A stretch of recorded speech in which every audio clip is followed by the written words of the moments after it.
Allahu Akbar.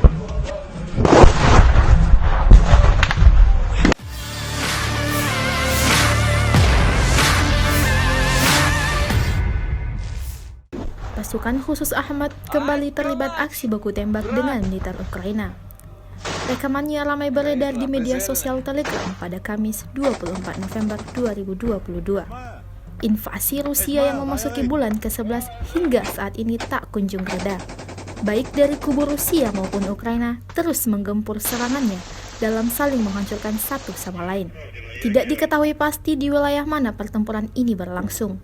Namun dalam rekaman pasukan khusus Ahmad terlihat melepaskan rentetan tembakannya di sebuah rumah yang sudah terbengkalai. Mengandalkan senjata dan peluru-peluru mematikannya, pasukan khusus Ahmad tidak main-main dalam menarget penghancuran tentara Ukraina kali ini. Tembakan demi tembakan diluncurkan membuat tentara Ukraina kewalahan dalam merespon serangan tersebut.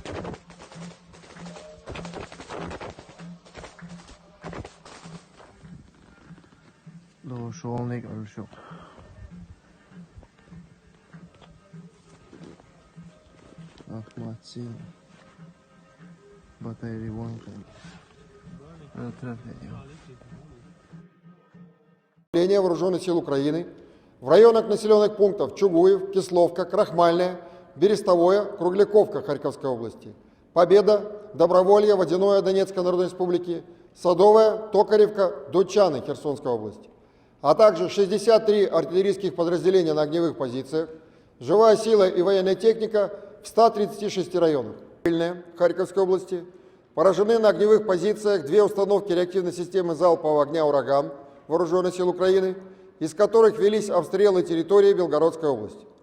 Средствами противовоздушной обороны за сутки сбито 5 беспилотных летательных аппаратов в районах населенных пунктов Кременная Луганской Народной Республики, Покровская, Макеевка Донецкой Народной Республики и Каховка Херсонской области. Кроме того, перехвачены 11 украинских реактивных снарядов систем залпового огня «Ураган» и «Ольха» в районах